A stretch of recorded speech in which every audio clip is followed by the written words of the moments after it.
Ayan de, hanggang dito yung uhukayin niya. So yan yung babalikan niya bukas. Ayan. Ayan, kung nakikita mo yung butas na yan na maliit, yan lang yung natapos niya para sa second na butas. Tapos dito naman, itong mga tambak na to, ipapatag niya yan dito. Ikakalat niya dito yan para pumantay. Tulad ng ginawa niya dito. Ayan o, kung makikita. Ito naman yung unang hinukay niya. Ayan. Yan, maluwag na yan. Kasya mga 5,000 hito rito. Tapos ito mga tambak dito na mataas, ipapatag pa yan.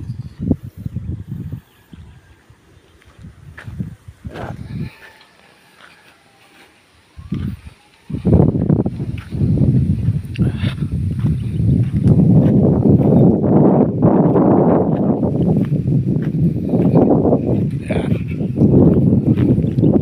Bali hanggang dito yan sa pilapil. Yung hukay na yan hanggang dito sa pilapil. Tapos hanggang dito.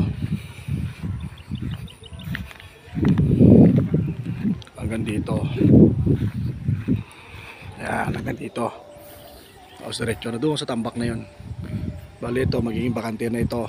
Kasi dito ko na ipapatambak yung mga lupa na kuwan na sobra.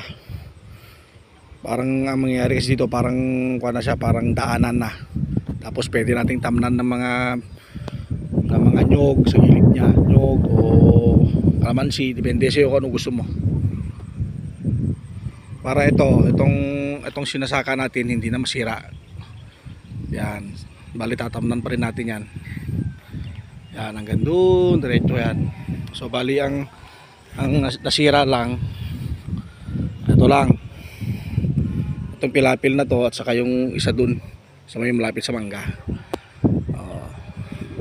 Kasi sayang naman tong isa kung sisirain natin.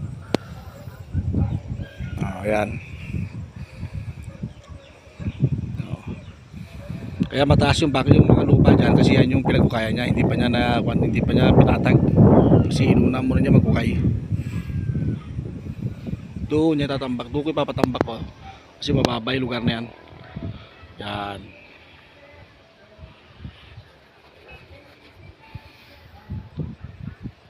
Pwede din naman dito. Para pag lumaki ang tubig, hindi mababaha yung fish pan.